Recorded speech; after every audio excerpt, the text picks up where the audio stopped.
Hello everyone. Administration, central, provincial, local. Central government. The Act for Better Government of India 1858 transferred the power to govern from the East India Company to the British Crown. The company's limitations in administering the country in complex situations had been exposed by the revolt of 1857. Besides, there was not much accountability. Now the power to govern was to be wielded through a Secretary of State. Earlier, this power was exercised by directors of the company and the Board of Control. The Secretary of State was to be a member of the British Cabinet and was to be assisted by a council of 15. He was answerable to the British Parliament. All initiatives and final decisions rested with the Secretary, and the Council was only advisory in nature. Thus, the dual system introduced by Pitt's India Act 1784 came to an end. Also, the ultimate power over India remained with Parliament. The government in India was to be carried on as before by the Governor General, whose prestige, if not authority, increased with the new title of Viceroy given to him. The Viceroy was to be assisted by an executive council whose members were to act as the heads of various departments as well as Viceroy's official advisors. The concentration of the main authority in the hands of the Secretary of State based in London on the one hand gradually reduced the Viceroy to a subordinate status and further alienated the Indian public opinion from the government policy making. On the other hand, it had the effect of increasing the influence of British industrialists, merchants, and bankers over government policy in India. This made the Indian administration even more reactionary than it had been before 1858. By the Indian Councils Act 1861, a fifth member who was to be a jurist was added to Viceroy's Executive Council. For legislative purposes, the Viceroy could add 6 to 12 additional members, of whom at least half had to be non-officials who could be either Indian or English. The Legislative Council, so constituted, possessed no real powers and was merely advisory in nature. Its weaknesses were as follows: it could not discuss important matters and no financial matters at all without previous approval of the government. It had no control over the budget. It could not discuss executive action. Final passing of the bill needed the Viceroy's approval. Even if approved by the Viceroy, the Secretary of State could disallow a legislation. Indians associated as non-officials were members of elite sections only, princes, landlords, divans, etc., and were not representative of the Indian opinion. The Viceroy could issue ordinances of 6 months validity in case of emergency. The only important function of the Legislative Council was to endorse official measures and give them the appearance of having been passed by a legislative body. The British government in India remained as before an alien despotism. Provincial government. The Indian Councils Act 1861 returned the legislative powers to provinces of Madras and Bombay, which had been taken away in 1833. Later legislative councils were established in other provinces. The three presidencies of Bombay, Madras, and Calcutta enjoyed more rights and powers compared to other provinces. The presidencies were administered by a governor and his executive council of 3 who were appointed by the crown, while other provinces were administered by lieutenant governors and chief commissioners appointed by the governor general. In the following decades, some steps towards financial decentralization were taken, but these were more in the nature of administrative reorganization aimed at increasing revenues and reducing expenditure, and these did not in any way indicate progress towards provincial autonomy. The granting of fixed sums out of central revenues for administration of certain services like police, jails, education, medical services, and roads to provincial governments signified the first step in the direction towards bifurcating central and provincial finances in 1870 by Lord Mayo. Now the provincial governments were asked to administer these services as they liked. Certain other heads of expenditure like land revenue, excise, general administration, and law and justice were transferred to provinces in 1877 by Lord Lytton. Besides this, a provincial government was to receive a fixed share of the income realized within the province from sources like stamps, excise, and income tax.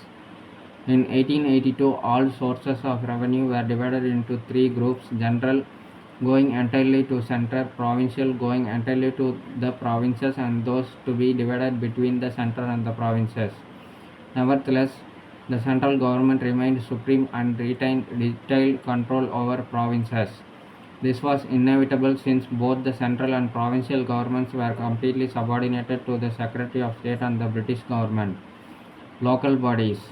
It was decided to decentralize administration by promoting local government through municipalities and district boards, which would administer local services like education, health, sanitation, water supply, roads, and other basic amenities financed through local taxes.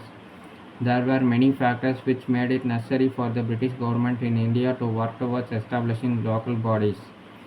Financial difficulties faced by the government due to over centralization made decentralization imperative.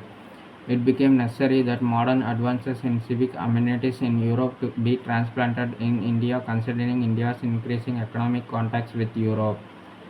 The rising tide of nationalism had improvement in basic facilities as a point on its agenda.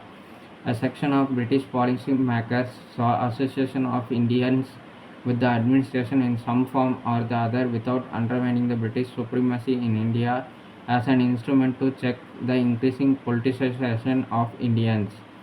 The utilization of local taxes for local welfare could be used to counter any public criticism of British reluctance to draw upon an already overburdened treasury or to tax the rich upper classes. The important stages in the evolution of local government can be identified as follows. Between 1864 and 1868, local bodies were first formed in this period, but in most cases consisted of nominated members and were headed by district magistrates. These were not seen these were seen not more than as instruments of additional tax collection. Mayo's resolution of 1870.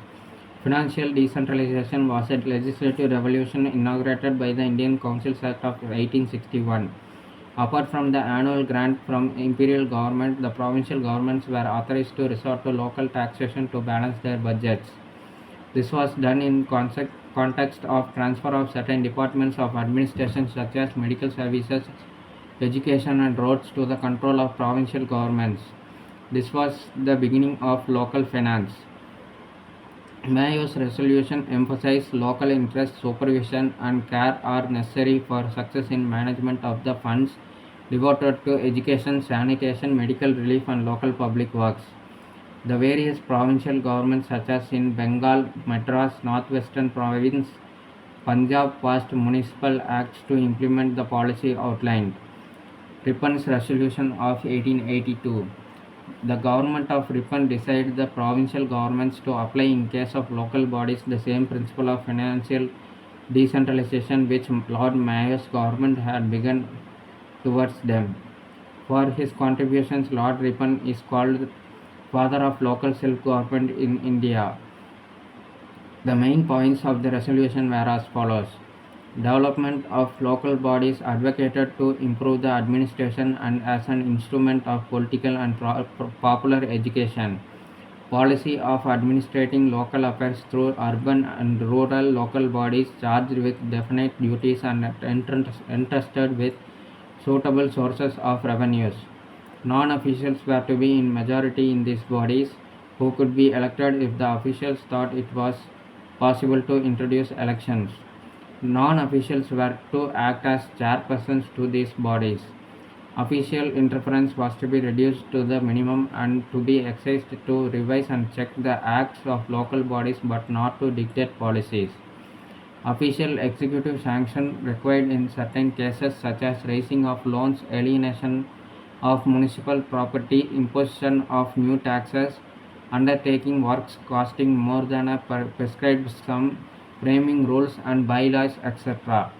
In pursuance of this resolution, many acts were passed between 1883 and 1885, which greatly altered the constitution, powers, and functions of municipal bodies in India. But an era of effective local self governing bodies was still a dream unfulfilled. The existing local bodies had various drawbacks. The elected members were in a minority in all district boards and in many of the municipalities. The franchise was very limited. District boards continued to be headed by district officials, though non officials gradually came to head the municipalities. The government retained strict control and it could suspend or supersede these bodies at will. The bureaucracy, in fact, did not share the liberal views of the viceroy and thought that the Indians were unfit for self government. The closing decades of the 19th century were a period of imperialism and the high priest of the greed. Lord Curzon actually took steps to increase official control over local bodies. Royal Commission on Decentralization 1908, pointing out the lack of financial resources as the great stumbling block in the effective functioning of local bodies, the Commission made the following recommendations. It emphasized that village panchayats should be entrusted with more powers like judicial jurisdiction in petty cases, incurring expenditure on minor village works, village schools, small fuel and fodder reserves, etc. The panchayats should be given adequate sources of income. It emphasized the importance of sub-district boards to be established in every taluka or tahsil, with separate spheres of duties and separate sources of revenue for sub-district boards and the district boards. It urged the withdrawal of existing restrictions on their powers of taxation and also the stoppage of regular grants in aid from provincial governments except for undertaking large projects. The municipalities might undertake the responsibility for primary education and, if willing, for middle vernacular schools. Otherwise, the government should relieve them of any charges in regard to secondary education, hospitals, relief, police, veterinary works, etc. The Government of India Resolution of 1915.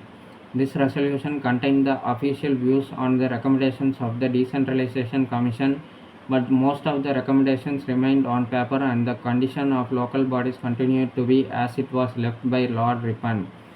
The resolution of May 1918. This resolution reviewed the entire question of local self-government in the light of the announcement of August 20, 1917, which had declared that the future direction of constitutional advance was towards grant of responsible government to the people of India, and the first step towards the progressive realization of that ideal was to be in the sphere of local self-government. The resolution suggested that the local bodies be made as representative as possible of the people with real and not nominal authority vested in them. Under diarchy, local self-government was made a transfer subject under popular ministerial control by Government of India Act 1919, and each province was allowed to develop local self-institutions according to provincial needs and requirements. But since finance was a reserved subject under the charge of an executive councillor, the Indian ministers could not do much work in the sphere of local self-government for lack of funds. The Simon Commission May 1930 pointed out the lack of progress of village panchayats except in the United Provinces, Bengal and Madras. The Commission suggested the retrograde step of increasing provincial control over local bodies for the sake of efficiency. The Commission also adversely commented on the reluctance of elected members to impose local taxes and observed that, generally speaking, the management of finances of local bodies had deteriorated since the introduction of the reforms of 1919. Government of India Act 1935 and after. The provincial autonomy ushered in by the Government of India Act 1935 gave further impetus to the development of local self-governing institutions in India. Portfolio finance being under the control of popular ministries, now the funds could be made available for development of local bodies. Further, the demarcation of taxation between provincial and local finance, which prevailed since the reforms of 1919, was scrapped. New acts were passed in the provinces, giving more authority to the local bodies. However, financial resources and power of taxation of local institutions remained more or less at the same level as in the days of Ripon. Rather, after 1935, certain new restrictions were placed on powers of local bodies to levy or enhance terminal taxes on trades, callings, and professions on municipal property. The provincial government seemed to have ignored the liberal policy of granting wide powers of taxation to local institutions as recommended by the Decentralization Commission 1908. The Constitution of Free India directs the state governments to organize village panchayats as effective organs of self-government. Article 40, the 73rd and 74th Amendments are aimed at plugging the loopholes in the structure of local self-governing institutions in rural and urban areas. Like, share and subscribe to support the channel. Thank you. Bye.